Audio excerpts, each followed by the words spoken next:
Some people have scars on the outside. Some people wear their scars on the inside. But every scar has a story. Every loss carries love, and every survivor holds a strength they may not realize they possess. Welcome to S.O.S. Stories of Survivors. Hi, and welcome back to S.O.S. Stories of Survivors, where we share stories of healing, resilience, loss, love, and the human spirit. I'm your host, Serina, and today's guest is Kristin Price Hocker, and her story is one of survival, strength, and transformation. Kristin lost her leg after battling bacteria. She went through a difficult divorce. She had a near-death experience. And what makes Kristin so inspiring is not just what she's survived, but how she keeps choosing to live.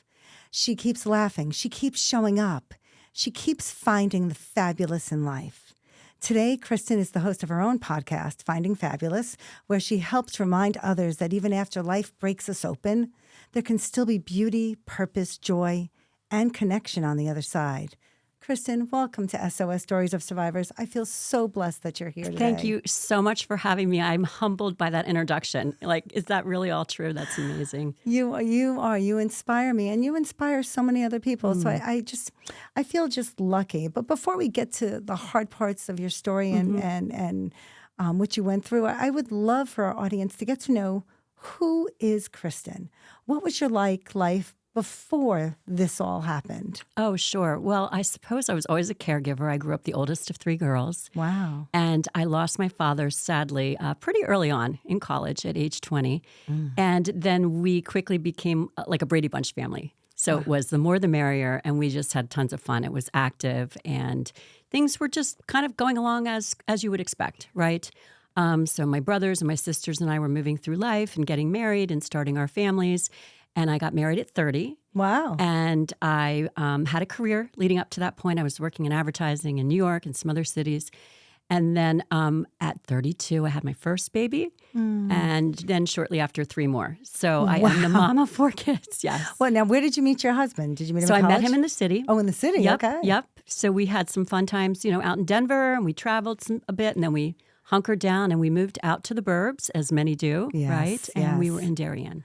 Wow. Yes. That's crazy. So how many years are the kids apart? So I have 4 kids over 8 years. Wow. And my husband and I were married about 17 years when we did make the decision to go separate ways. Wow. Well, we'll get to all of that. But what I wanted to talk about first is when people hear your story, and you've gone through so much, and as many of us have, but what do you want people to first think or understand about what happened to you? Just while life-changing, we're still the essence of who we are. And I think a lot of times you can really, if you just go back to your younger self and you feel some of the same things you felt then, you can pull from that joy and that strength. And I do think we've all walked different paths, but I would challenge anyone to remember a time when they did have some resilience, or when they were able to find humor. Yeah, so in a difficult moment, right? Yes, I mean, you do. You make me laugh. Every time I run into you, we always laugh, and you always we do. That's a credit to you, also, Serina. Oh my gosh! But you how do you attribute? I guess, were you always someone who found humor and beauty in life, or your fabulousness, or is that something that you had to learn as you got older? Well, it's so funny. I talk about that with my kids, my daughters and my son. I talk about that with my friends and my podcasting business partner, Megan. It's very interesting. Like, what is it, nurture or nature, right? Yeah. And are some people, just based on their experiences, and I would say even the timing of their experiences, do we have brain waves that have exercised in a more resilient way because of something we were forced to face, because of something we chose to face? Are people made of just different chemical makeups to begin with? I'm not really sure of the answer. I'd love to dive deeper and find that out. But for me, I think probably exercising some of those little mini battles, or in some cases larger traumas, fairly early on, probably, I wouldn't say set me up for dealing with what was to come, but certainly didn't hurt. It's so funny you say that, because when I think about just, the stuff that I've gone through in my life too, and I try and put it all together, it is a journey, and I don't know if it's planned that way or it just happens that way, but I don't believe in it's coincidences. the great debate, right? Right? And I think that had I not gone through all the crap I've gone through in my life, I don't know if I would have been as resilient or understand the trauma that I was going through when I lost my son. So it's really funny, I think that's fair to say, because you and I, in different and similar ways, have had some colorful things happen along the way. Yes. It didn't even seem so traumatic at the time. I mean, Right. when my parents were living their lives, I mean, yes, it was a balance of a rather conservative lifestyle coupled with some things thrown in, that were more on my dad's side. But I'll tell you what, at the time, it just seemed fun, and it just, as a child, it's what you know. You follow their example as well. And that's very true. I think growing up in the era that we grow up, not as much attention was placed on some of those things, and I don't know if that's right. If that, I think, impacted us, but I think in some ways it did. I think I couldn't agree more. And we have talked about connection and community being so important. Yeah. And I think back to my mother. Here she was in the late 70s, a woman of divorce, where not many people were going through that. And what a difference for her to not have that built-in network. Oh, yes. Whether through resources, professional, access to professional resources, but really, I mean, just the friends alone and the understanding. We have that in common, because my mother, too, was a single mom, and it was in the 70s, early 70s. And, it was just like, how could you raise a child and not have a husband or a partnership, a partnership in place? And it's fascinating. But I want to talk more about you. And how would you describe yourself today after everything you've done? What would you give me, like, one word that describes who is Kristin today? Roller coaster. Well, it does depend on the day. But if we're looking at an overall trend, I would say happy. I would say very optimistic for purpose and joy. I feel that is something that has come about in some ways because of what I've been through. Yeah, I was going to say, because I love that you say roller coaster, because life does. It ebbs and flows. And and it goes sideways. And, there's the roller coaster rides that go upside down. The whole thing. You know what? I forgot about that. But it's true. And I don't think you'd recognize the highs if you didn't have to deal with the lows. Yin and the yang, right? Yeah. Funny enough, I did have a yin-yang tattoo on the ankle that I lost when I experienced limb loss. There are some funny stories leading up to all this, which is really, I think, for anyone going through little traumas, as they say, or big T's, really humor. You got to try to find it if you can, because I mean, I walked in here, which I found humorous. You were blowing bubbles because in some way you found that brings out the same feeling, right? The laughter. It makes me smile, and it's something that I do when I break out my hula hoop, and people are like, "What are you doing?" Exactly. Like, you know what? You got to do you. That's right. And that's what I've learned in life. Boy, that's so true. We had a guest on our podcast who was talking about grief and reimagining grief. And she just had she just lit up when she talked about, putting on her mom's belly dancer outfit and just going for it. Because that's it. Why not? Exactly. Why not? We have one shot at this life. And it's so funny. Yesterday I was in Costco and I was rushing around and looking for the shortest line because it's chaotic there.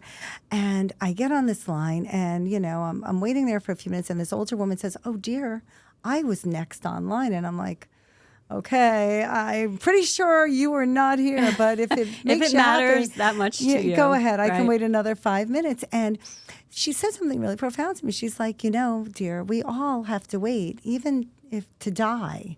And I was like, wow. I'm like, boy. And so I thought about what she's saying, and it made me stop a second and say, you know what? She's right. that's not something I'm going to rush and do. That's not a line I want to cut, or. No, that's right. And so it just made me take a pause and say, what am I doing? Why am I rushing around?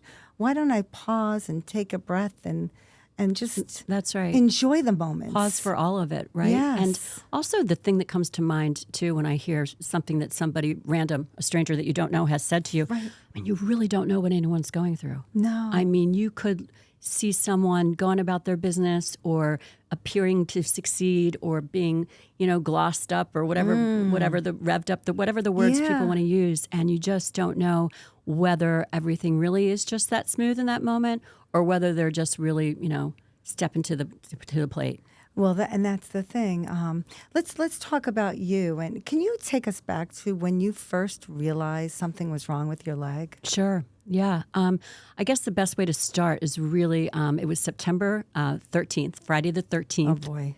2013. And it was back to school. So any of us who are coming back to jobs after a slower summer or getting kids back, it was exactly that kind of Friday. Ugh. Okay. So like on the end of a busy week at work, back to school picnic, I indicated that at a point my husband and I had decided that we were going to be separating. And that was right around that time. In fact, we had filed for divorce that Wednesday, so just a couple days prior. Okay. So I had snuck in an errand that had to do with finding some more furniture so that we could start to make that coordinating happen. Needless to say, by the time I wrapped up my day, I was ready to meet up with a friend, ready to have that female conversation, just take a load off. Yeah. And I went to one of our local restaurants that has a particularly small area, and I was just kind of making my way, anxious to get where I needed to be, probably feeling rushed, and probably wearing too high of a heel. But in any case, rolled my ankle. Oh, God. Didn't pay much attention, sat down, had a great night with my friend, met up with some other friends, realized I was in pain by the next day, and went to a doctor to start my treatment of what was diagnosed as a second-degree sprain, torn tendon, ice and elevate. Oh, my God. And needless to say, the icing and elevating went on for a couple days and quickly changed into something completely different. So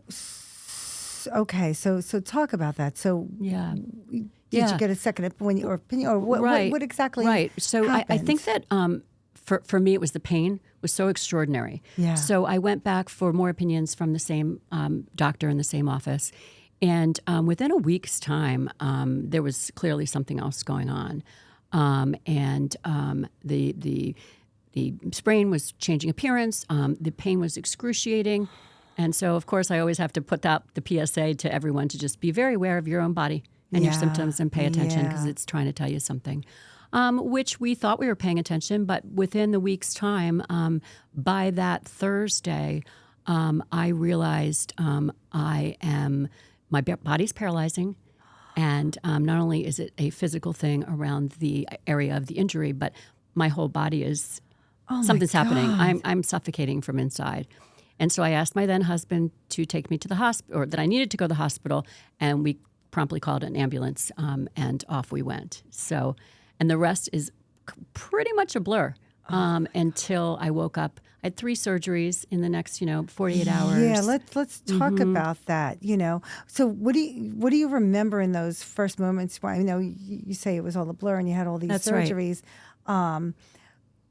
But talk about that. So the first thing I remember being rushed through the hospital with some friends by my side, as if it was like rushing through Grey's Anatomy scenes. It just seemed I don't know. It just seemed like everything was going to be okay. Physically, emotionally, yep, everything, because you're in the hands of care. Right. So you're just surrounded by some people, and that's all that matters, right? And then the next thing I know, I am waking up to a bright light, and like nothing you've ever seen in your your daily life. A light so bright that it should hurt, but it doesn't. Wow. And so warm that it should, burn, but it doesn't. And it literally pulled me into this space. And I was making my way into what I like to call a Mediterranean bistro.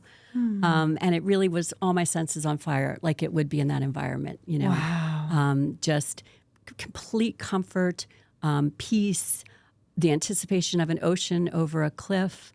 I was just kind of making my way very easily through these little bistro tables, little lights everywhere. And I was about to turn a corner and my heart was just exploding. Right. And maybe this is because I had recently filed for divorce. I don't know what was in my brain during this time, but I had that feeling of, wow, I'm meeting this hot date. Like, this is a blind date. I'm meeting like whoever this is. I love them already. Yes. Like my heart was just exploding. And I started to turn around the corner and I just cannot explain the anticipation I had. It just, between senses on fire and anticipation, no place you'd rather be. And but that was going to change for me because in about the next split second, I'm being quickly pulled right back out of that same space. And I kind of like jolt into seeing my kids' faces right before me. It's my oldest, Carrie, and then Caitlin, and then Ryan, and then Chloe. And I just jolted up. And the first thing I thought was, oh my gosh, like, what, did the babysitter not show up? I didn't want to leave that space, that date. Like, what? I didn't want to leave what I had experienced. Wow. Well, you had no pain while you were there either, I had right? no pain, although such a good question because when I woke up and I saw their faces, and at first I was like, oh, why did I have to leave that space? Yeah. But the second thought I had was, thank God this pain is mine and not theirs. I don't remember feeling pain in that moment, but I do remember being jolted to some sort of reality where I knew I had pain. Wow. Yes. That's so this is when you were having the surgery? This is somewhere in the process of going to the hospital Thursday. Surgeries were happening on Friday. Amputation of my leg to save my life. So Right. You go into the hospital. They decide they want to have surgery. That's right. That you've got, because your body is shutting down. That's right. They want to. They want to go through all the procedures of, first of all, Did trying they to get talk on. amputation first, or did they say, "Oh, we'll just give you antibiotics"? That's right. So the story comes from my mother and my former husband and a couple other friends that were there. Basically, they do everything they can with antibiotics. Okay. So they put you on everything, or in my case, everything they possibly could. There was nothing more to do there. Right. And then they start physically trying to remove what's infected. It's called, I believe, debridement. My apologies if I'm saying it wrong. That was considered the first surgery. Right. Then they leave somebody exposed so that they can watch this god-awful, it was flesh-eating disease at this point, Oh my necrotizing God. fasciitis. So they literally can watch it travel. And then at some point they need to go more aggressively and really get ahead of it. And that's when, they start, all the while they're asking permission from your loved ones as to how far they can take it. And I will say, to my former husband's credit, he really let my mother step in to make a lot of these decisions given our situation. Yeah. But, how hard for my mother to have to make a decision like that. Oh my For my God, of sisters, my course. brothers, everybody came to town, my old friends, my new friends. They filled the waiting rooms. They were by my side. People prayed. They let the moonlight come in. And all this All time, of you're this. not with it. I'm You're not just with out. it. And my kids, had to come in and prepare to say goodbye. Oh, wow. So my poor family. I mean, we joke. I just slept Of through it. course, right? yeah. I was having a good old time. It was I was good. dreaming You about were in the Mediterranean bistro. bistros.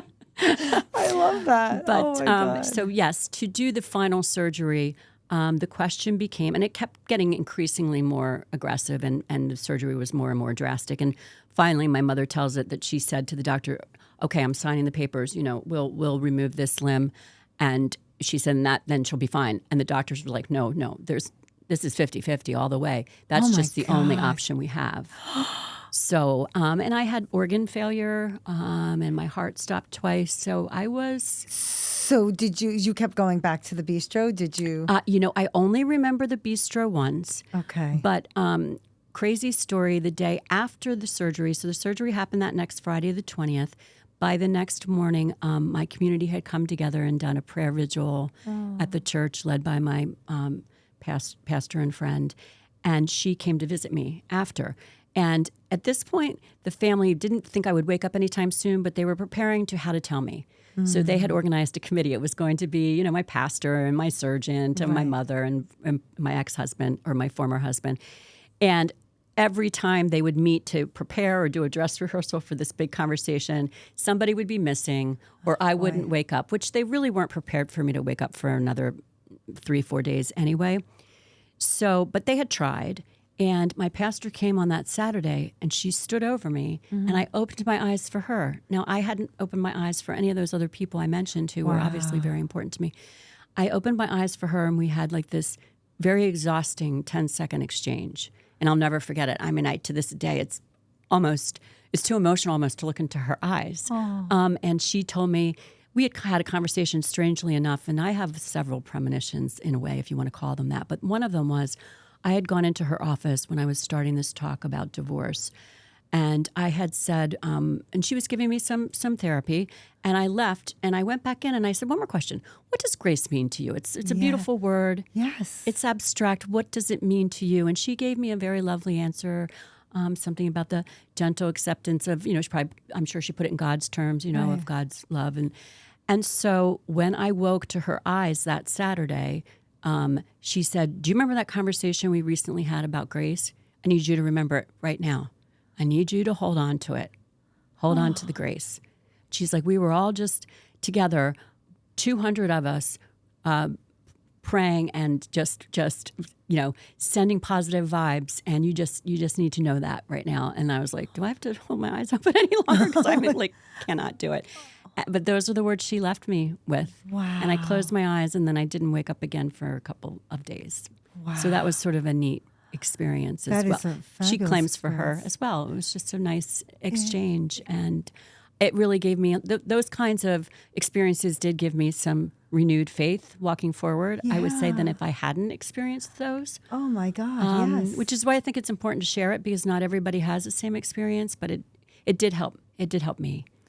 I think giving yourself grace is one of the hardest things Talk about that all the to time. do. I mean, really. We talk to our friends and our family Yes. with kindness and grace. Yes. Do we always give it to ourselves? Not No, necessarily. not even close. We're always the hardest on ourselves. And it's just, when I try and remind my children, it's like, give yourself grace. You weren't born knowing everything. And, there's... And your mom doesn't know everything even Yeah. now, right? No.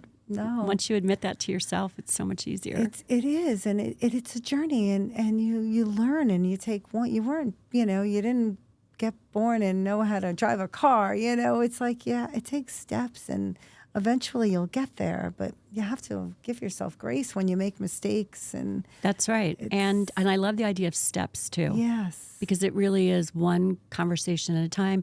Again, if we're talking about today we're talking about post-trauma, but even, on our podcast, we talk a lot about just shifting and pivoting to next chapters. yes. And so just small So baby important. steps, So- just take a little step, right? Oh my God. Like a lot of people think, survival means, feeling grateful right away, but sometimes survival is messy. When you woke up or when you realized, that your leg was gone, did you feel anger, or grief, fear, or, Yeah, that's disbelief? such a great question. And as I said, I had a group of really special people trying to break that difficult news to me. Yeah. And either they weren't all together or somebody would be afraid to tell me. I'd be sort of half waking up, half communicating. And, my mother wouldn't want to tell me until somebody else was present. And so finally, I was aware enough to ask my then husband, what happened? Like, I didn't realize I was missing anything. There was too many, first of all, drugs, and secondly, Right. blankets, and Yes. just confusion. I was just still figuring out what day it was and what my name Right. was. And so he said to me, I said, do I still have my sprain? Right. And he said to me, no, you don't. The sprain got so bad and you got so sick from it that, Kristin, we had to take your leg to save your life. And I felt so much gratitude to that person who I was already going through a difficult time with, Right. to be the one to have the strength. To tell you the honesty and just that, wow. So that was a moment of gratitude, again, in a rather difficult time, because we were able to put our divorce on hold to get through the rest of this, but we knew it was going to be an uphill battle on Yes. several levels. But that was one of my first real exposures to what gratitude actually deep down felt like. It's funny when you say that because you think, sometimes when you go through divorce, it's so messy and there's hatred and all that. But when you start a relationship with someone, I think there's that love and that foundation of being. I mean, you were with him for 17 years. I mean, there's that love that holds you together. And even though you were going through a difficult time or the divorce, but he cared enough about you to hold space for you and to. That's a great way to say it. Yeah, to be your strength at that moment, and I think that's I applaud that. I really do. No, it was a great example. And then as you talk about often with your situation and what you've healed through is just people. It just that I was so fed by professionals, personal, strangers, stories on the news. Everything became so exaggerated in the way of just being grateful for every little nugget you might hear. Like I remember exactly what was going on in the current events at the time, and just the little nuggets I would hear are the things that would make me laugh. But more importantly, the people that, my friends and family that came to me in all the ways I really felt like, and I don't think this was me just imagining it, I feel like everybody shows up in ways that suit them when they're brought down to that raw level. Yeah. When they put other things aside and they come to save, to help. I mean, if you've got somebody who loves to walk dogs, guess what? Your dog's being walked. Oh. If you have somebody who really cares about hair, oh my gosh, Kristin, your hair looks horrible. We've got to do something about this, right? Exactly. One person's, you're not eating enough, or you're not eating the right things, or, right. I know you're not supposed to have ice cream, but here it is. Right, so right.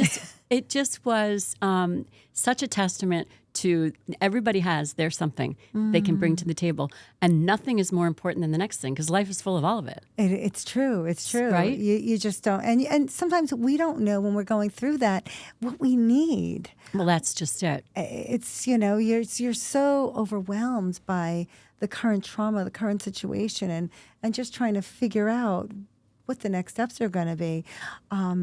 And people sharing things with you, too, that you don't see when you're going through all that. Yes. Your blinders on a little bit. Yeah. And somebody might tell you later, again, back to my former husband about how much he cared for the kids during that time in terms of protecting their interests. Yes. Right? I was going to ask you about them, yeah.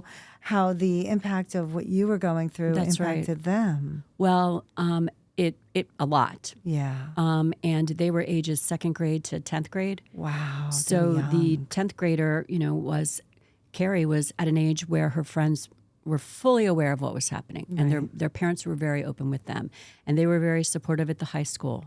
They were in the middle of exams. And so they were very supportive of Carrie's needs. And they hung out in that, ICU I just got chills. Waiting room with her day in and day out. Wow. And then all the people, by the way, that surrounded them and brought them waters or brought them, lunch every day or, magic markers to make signs. So when I woke up, God willing, that they could greet me with signs and just, I don't know, the kids down to my youngest. So, the 2 middle ones embraced it in their own way. I think there was confusion and they tried to distract themselves. I think my second born was caught on camera. In fact, I just saw the picture, doing cartwheels and jumping jacks and somersaults, which is so her personality. That's good. That's what you need. Good. That's how you deal with it. Everybody needed that. Yes. The grandmothers, everybody needed to see that.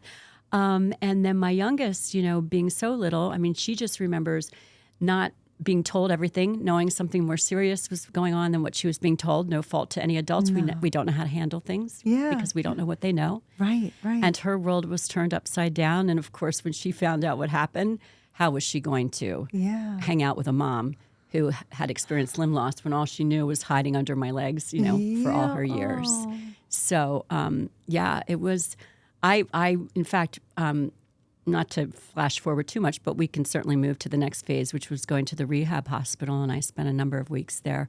And my youngest, Chloe, would really not visit me too. Like she did not want to come in the room because she was understandably afraid of what she was going to see. Yeah, it's it's fearful because when you're faced with the unknown and how things are going to be different, It is. It's so difficult. And what about how you were thinking about things? How did this change the way you were thinking about life, about motherhood, your faith, your purpose? You were a career woman. All of the above. And you were a mom, so driving, all of that comes into all play. of it. And I was so spoiled by everybody I just mentioned that I kind of put all the tasks to the side. I was like, oh, That's great. I'm a good prima donna. This works out very nicely. But of course I did. I remember the first time I went out into the world at one of the hospitals. I was saying goodbye to my brothers were flying out, and I was just devastated to be in the world because it was out of the safety zone. And every time I would move, from a different location, I mean, the people, right? They're strangers at first, then they become your safety zone. Yeah. And so it's easy to want to maybe stay in a cocoon because of the unknown, as you mentioned. But I really think, again, it's the people having just the people comfort you in knowing that, telling you stories or showing you. I mean, I've heard other people mention this in loss, but I liked seeing pictures of the recent concert I had gone to where I had my two legs and we were jolting over hills to get to it, Right. I liked that the first flowers I got at the hospital were from my dance studio when I had been dancing and taking ballroom dancing lessons, and they sent me a huge bouquet, and that didn't make me sad. It made me happy that I had experienced all those kinds of things. I love that. I love that you were able to look back into your life and find joy and not have remorse for that part of you that's missing. I mean, I can relate on a totally different level, but you were also going through something simultaneously. You were losing your limb, and as if that wasn't bad enough, now you were dealing with divorce, and I guess you can say that's another kind of loss in some ways. Sure. And how did that chapter affect your? It was in some ways very surreal to be going through such significant loss at the same time. Yeah. I do feel that for me, anyway, I probably only have so much capacity in this feeble brain.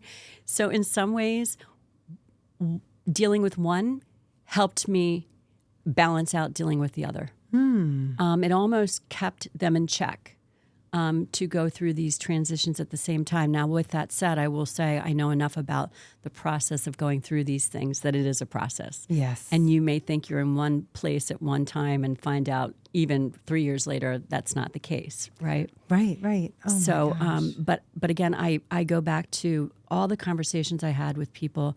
I had friends visit me every day the 4 weeks I was at Gaylord Hospital, which was an hour and a half away or approximately. And my friend organized lunches for me with different people every day. That's And fabulous. I've had conversation, just looking in people's eyes. Yeah. And just having that connection, that was all the difference. Yeah, it's funny. Connection and having someone hold space for you can really, even if they don't say anything, just knowing that they're there. That's right. And, they have your back in whatever form, because in a lot of ways, when you're going through trauma, whether it's losing a limb, whether it's going through divorce, whether it's grief, you have to kind of figure out the new way of doing things, if you will, and find your purpose, at this juncture of your life, or make a plan on how you're going to move forward, one step at a time. And you and I both know that looking to children, especially your own children, is really important because we still have those other little people, right? And having that purpose of just being there for them. Yes. It can, not always, but it can take you away from yourself. And yes, and I think it's so important to show our children how we persevere, how we let our resilience take charge. And it's not pretty. It's messy sometimes. It's messy, but 100% I agree. I mean, I think I can say pretty confidently that my youngest, who was afraid to go into my Gaylord hospital room, by the time she witnessed some of my friends visiting at Yeah, lunch and we're yeah. laughing and we're just acting like we always did. That definitely had a positive impact, Oh, and set the comfort straight. And also, family members, as hard as it might have been for older family members to just, plow through the drawer and, start making the jokes and bounce on the bed and, right. But that's what you want. You don't want to be treated differently. I remember going out to the club to a party afterwards, and someone came up to me and said, "Oh, I'm so happy to see you out here." And I'm like, I want to be here because I still live amongst the living.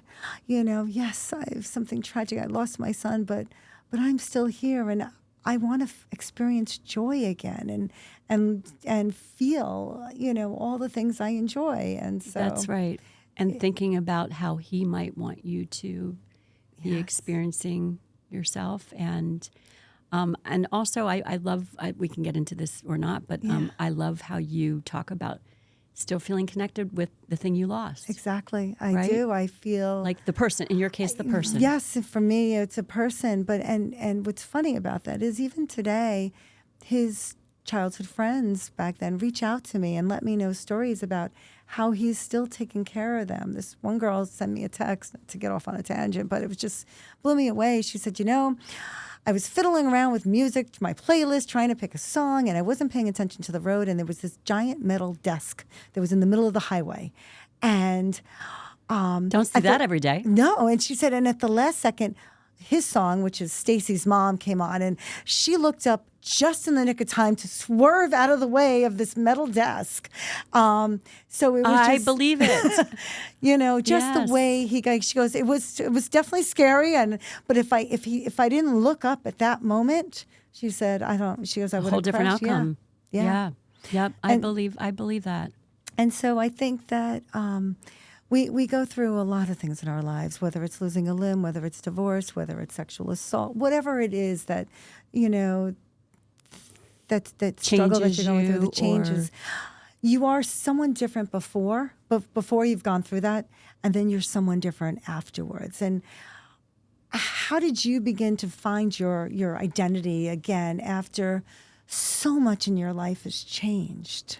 Yeah, I mean, in some ways, I knew I had to get back to normal, but then I also knew normal was different. Yes. Right? Yes. So my workplace at the time, which I'm still with my corporation, they were very cooperative. So that really helped me get back to some sort of normalcy. Yes. But at the same time, here I was dealing with the situation of, mobility being more challenging, not being able to get around fast, as fast, dealing with additional doctor's appointments with all the prosthetic community, which are amazing people, and reaching out to a whole new community of adaptive athletes and adaptive fitness people and just people coming back from that kind of loss. And I use the word comeback because that's what it was all about. Yes. So again, finding people who maybe have that in common with you, because I'm not sure I would have learned how to feel some of the same things in such a positive way had I not seen people before me who were a few more steps Yes. along the journey, leading me. That's incredible, and that's what it's really all about. I mean, I think we're all connected in different ways, and I think when you can look to someone who's like, here, let me show you what I did, and whether or not that works for you, it's just nice to know that someone has gone through something similar to your situation, And you can look at them and say, oh, well, maybe it's not that bad. Yes. Like, they seem like they're doing pretty well with this. they're okay. Yes, Right, exactly.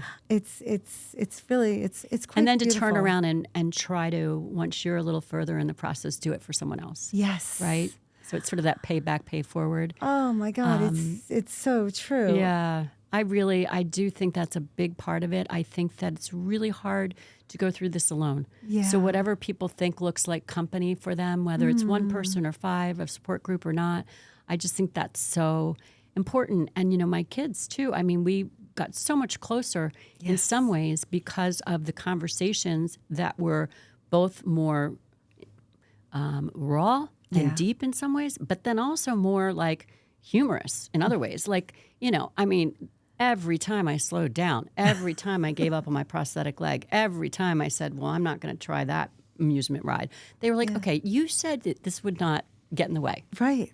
Like, no excuses. Let's Yeah, go. let's do it. Yes. Let's go. And they hold you accountable, which is Yes. awesome. Yes. You know, my kids did the same thing to me. They're like, come on, Mom, you know, we're going to do this. We're going to do, you know, and you do things a little differently, maybe, you know, just to, it's different. Life is different. So, but it's still, there's nothing wrong with change, and there's nothing wrong with expanding and growing. With change.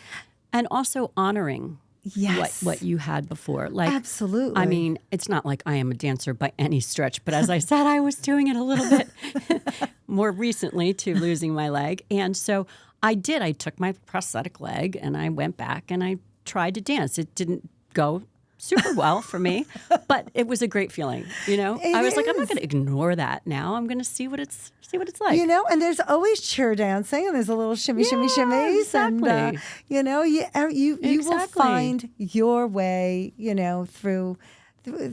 You just find it. You just find your way through it, and that is a great segue into talking about your podcast, which is called Finding Fabulous. I think that's such a beautiful title. And what does Finding Fabulous mean to you? Oh my gosh. It's just everything we've been talking about here, right? Yeah. Sometimes we get hurtled into a big life change and you almost, sometimes it feels like by no choice of your own, although I do think everything's a choice. Mm-hmm, it is. But it seems like sometimes you're throttled into something that you need to just change or adapt to. But then other types of changes and pivots are just the natural course of life, right? The next chapters that come along, the seasons. It's so true. And as I was making my way through healing from my limb loss, my kids were getting older and they were moving on, right? And career was hitting a stride, but something was like nudging at me. And I was watching a lot of friends go through the same kind of life stage. And then a friend of mine, Margot, put me in touch with my now business partner and podcasting co-host, Megan. And she was like, for different reasons, but for some of the same reasons, on the same path. Yeah. Like, wow, life is changing up. Yes. We're watching our kids shift and move and shake, and we want to shift and shake too. Yes, we don't want to just sit back here and be like, right? So, and they wanted us to, they want to see us happy. Right. And you have a story to tell, right? That's right. And you know, you've been through so much pain in your life, and why not turn that into a platform? Turn it into a platform. And again, we always say on the podcast, our podcast, what we really enjoy doing is telling the stories of other women. Yes. And letting them share. Again, it could be A to Z, their experiences, where they come from, where they are now, what they've been through. And everybody has such a fascinating way of explaining what they're looking forward to as they transfer over to their next chapter, really. Yeah. And again, it could be big pivots, little steps. It doesn't much matter. But the one thing that Megan and I always say is we have seen so many of the same emotions. All these different people from all these different backgrounds, including cultural, whatever it may be, all these different experiences. And, when you ask them, what's Finding Fabulous look like to you? Or what would it look like if you were talking to a friend about it? It's, everybody goes inward and they talk about their feelings and what they want to feel and how they want to keep having that spark in life. That's it. For me, it's shining my light. This little light of mine, I'm going to let it shine. And I've transformed, transitioned from not that I was a terrible person before I lost my son, but who I was and my priorities shifted and changed and morphed into the person I am today. And I see things so differently now. I find that I'm lighter. My goals in life are different. What makes me happy are the little things. It's just enjoying life. And I try not to get so caught up on the ins and outs of everyday stuff that goes on. I'm so amazed by you, and I'm so happy for you that that's where you are. Because, again, you have so many qualities to your character.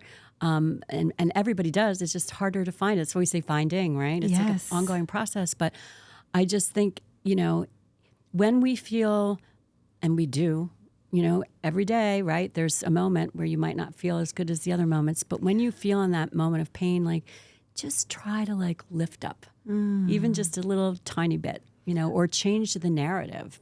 That's amazing. Yes. It could be even a little bit more dramatic. Like, why am I beating myself up about this? Why don't I change it to actually, lift myself up over that? Yes. Learn. It's so funny you say that because, we beat ourselves up over this most mundane things. But instead of saying, okay, that didn't work out for me, maybe I'm going to shift and learn or pivot and try it a different way if that's really the goal that I'm going for, Because if you were talking to a friend and you were hearing your story and you were hearing how, and they were responding to your story the way you do, you would be like, saying things to them that we don't say to ourselves. That's right. And I think that's why it's so important to have these conversations. I mean, we just love getting real on the podcast and in real life. And by the way, I agree. Everything in life is crossover, right? Yes. You learn from all of it. Like those conversations we have when we're recording, it makes the conversations I have when I have a normal cup of coffee so much better. Wow. Like you want to listen to people, you want to look in their eyes, and you want to learn from them because I guarantee everyone has a story, and everyone you can learn from everyone. And that's right. We all have stories, and we all can learn, and it's so healing to talk about these stories and to share them and to know that you're making a difference in other people's lives. And maybe someone was stuck, but now they can hear your story and how you persevered in spite of everything that was going on in your life. And they see the light. They see a way through the darkest times of their lives. That's beautifully said. We always talk about stuck, Yeah. And even, on a daily basis, we can all get stuck, right? Oh, And it just takes a moment to, get yourself out of that. So. Oh my God! So what surprised you the most about sharing your story publicly on your podcast? For my story, I guess just how much it does seem to resonate with people. Yeah. Even though it's a little bit of an odd story, but I feel like, it's been 14 years now. So I tend to brush over it sometimes because it's something I've talked about a lot. And I have to remember to slow down because as much as I want the connection from other people, they want the connection too, right? So I feel like I do myself a disservice if I brush through the feelings because they're coming up for a reason. It's so true. We need to, I feel I need to pay attention to it when they come up. And if someone's nudging me they're asking a question or they want to hear more about it. I mean, first of all, I think too, part of this connecting thing is just come right out with it to your ability, to the level you're comfortable with. And you do such a beautiful job with that. Oh. But I mean, obviously my loss is here. Yeah. People are going to notice and they're going to want to know what happened. So now I'm just better at coming right out with it, And how did your relationship with your body and changed, because listen, that was a big topic. Yeah. Trust me. I was writing or trying to write some pieces for this magazine that catered to that adaptive community. And one of the topics is, how do you deal with body image? Yes. And especially certain stages of life. I mean, going through a divorce. Sure. Body image is a big thing for many people in that stage. So that was a big topic. I mean, I just was open about the conversations and I listened to all the comments A to Z. Some people were really funny about it. Some people were like, well, you could try to do this to feel like yourself again. Other people were like, I don't care. Some people were like, watch out for people who do care. I mean, there was just, wow. I got advice from really the gamut. But again, a lot of these feelings do come back to what matters to everybody. You want to feel comfortable in yourself. Yeah. You don't want people to make you feel uncomfortable if you're striving to be there. And you also want to remember what's important. When I first was meeting with psychiatrists at my rehab hospital, Gaylord, she kept asking me, how do you feel about your body now? Yeah. And what are you thinking about changing relationships, all those kinds of questions. Yeah. And I was like, I just want my daughter back. Oh. If you can heal that for me, if you can get Chloe, to come near my changed body and I can have that exchange, the rest will all. You're going to make me cry. The rest will Oh, all. my God. Yeah. Oh. So again, knowing what's important. What's important. And it's, it's crazy because I've come to realize that these are all our avatars, if you will, and what's really important is our essence, our soul. And this can change. You can take away the limbs of it. You could take away, the branches, however you want to say. You could shake us, and try to knock us down. But your soul remains your soul and who you are. And if you don't lose sight of what your essence is, I think you can recover from just about anything that life throws at you. Could not agree more. And I think sometimes when you're forced to fight through some kind of darkness, your light just shines brighter than ever. Absolutely. It has to. It does. I use that example a lot. I say, like the Japanese art of kintsugi, where the pottery is shattered, but they put it all together and glue with this beautiful gold, and the pottery is actually more beautiful after it's been shattered and put back together. And I kind of like I like that analogy. Yeah, I'm to gonna think walk of us forward like with that. One. We've been shattered, right. but I think we shine brighter and are more beautiful. I've definitely been glued back together. With gold inlays. Golden legs. There you go. Autobach, I've got gold legs now. Exactly. Oh my gosh. So are there, you're so beautiful and you're strong and you're confident. How do you handle people's reactions to you, their assumptions, just the questions that come at you? Yeah, like I said, I try to be really open and upfront about it and use humor because then that gives people permission, to use it back. I remember my first prosthetist was very strong on that. He's like, "Do you have a good dark sense of humor?" I was like, "I think so." He's like, "Okay, good. You're going to need it." I also like to really engage with kids because I feel like kids give you a real sense of what other people are thinking but afraid to say. Yeah. And so I learn a lot from them. They'll be like, "Oh my gosh, you have a bionic leg. You're like a superhero." And I'm like, "Yeah, I am." That's right. I feel really good that day, And then there are other kids that are really shy, and I just reassure their parents, "Listen, I know it's not my job to make you feel comfortable, but I'm okay with this. So, don't worry about it." I think that's beautiful. Yeah. So, yeah. What role has faith or your spirituality played in this? I know you talked a little bit about it. I think that, honestly, when we experience like what I did with the crossing over, I would call it, or if you feel you are getting signs from someone who has passed away, I feel like those kinds of events give you almost no choice but to believe. If you didn't have faith before, my mother would always say, well, having faith is better than not having faith. So like, what's the alternative? Like, why wouldn't you choose a more pleasant path of hope? But that said, if you have something kind of like thrown in your face, you're like, "Okay, Dad, I get it. You're here. Okay, you're haunting me like you promised me you would." But I really feel just stay open and pay attention. It's just like in life too. Pay attention to the doors that open. Pay attention to the signs that come your way. Is there something that you know now that you wish you knew at the beginning of this whole journey? That I should have run faster and harder when I had two legs. Something that I wish I had used humor more so for the little things along the way before. Yeah. I wish that had always been sort of a go-to healing mechanism for me because it sure makes it much more fun. Oh, it does. It does. You have to laugh at yourself and just, That's it. You do because it's a journey and. I'm trying to. I've had a couple setbacks. It doesn't matter. A couple bone breaks. Okay, fine. And so I've been off my prosthetic leg for a little bit. So I've been on this journey to try and get back on it. And everybody's supporting me. You name them has been very supportive of that. It's just me. I'm stuck. To use your word. Yes.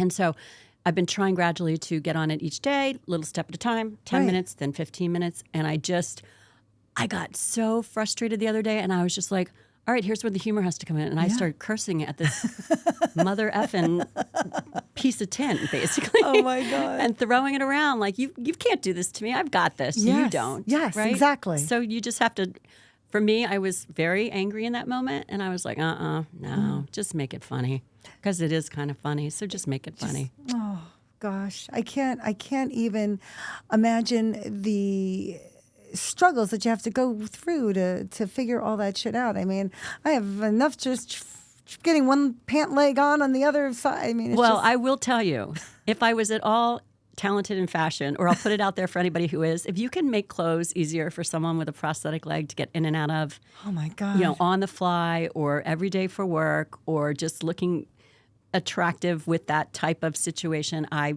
applaud you, and I will be your best customer. wow, I'm putting it out there because that's good. Yeah, definitely. that's one thing that is very frustrating. I can't even.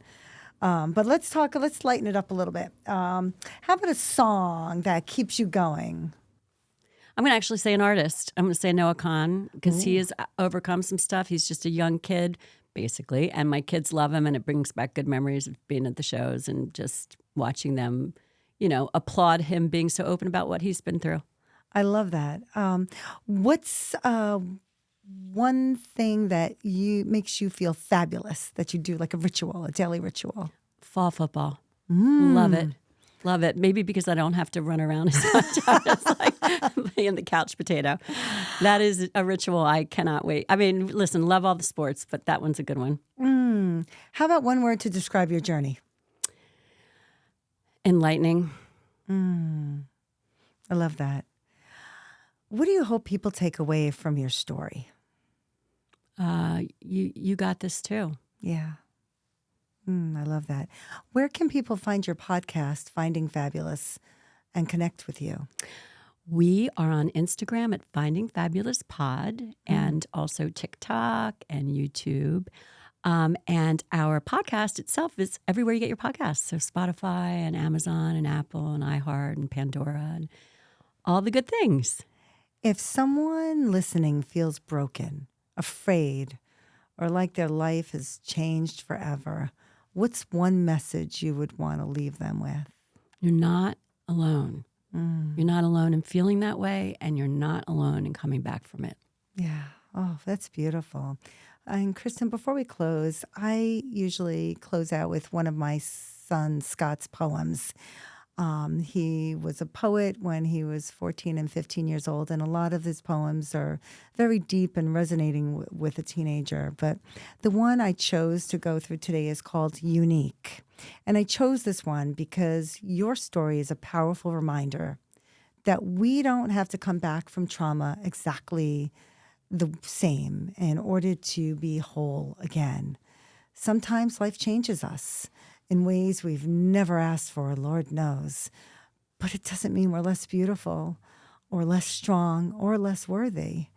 And your journey has been about surviving, rebuilding, and finding the fabulous in who you are now. And so I want to read this in honor of your strength, your courage, and the unique light you bring to the world. And it goes, everybody is different. No one is the same. Then why do I treat people plain? I don't take the time to listen to them complain. I just pretend I understand their pain. I don't talk. I just take charge. Assume no place for them to walk. I thought I treated everyone differently, especially those who I loved. But I rise no one above. I keep those I know behind a gate, the gate I can't escape, the gate I can't shake, the gate that can't let me be my own shape. I asked myself, when was the last time you were true and didn't move so fast? I tell myself to slow down, keep your head down. I cover myself in confidence so others won't see the true me. I shower myself in all these pickup lines and lies. I don't even know if the real me is still alive. Kristin, thank you so much for sharing your story with us today. And what I love about your journey is that you don't pretend. You're so real, authentic, and so easy to talk to. Your story is a reminder that we are not only what happens to us, we are also what we choose to build afterwards. And thank you for being here on SOS Stories of Survivors. It truly means the world to me. Oh, thank you so much. That was beautiful. Thank you. And to our listeners, if you're struggling today or you need help, you can always reach out to 988. It's a hotline that's available to all of us. Thank you.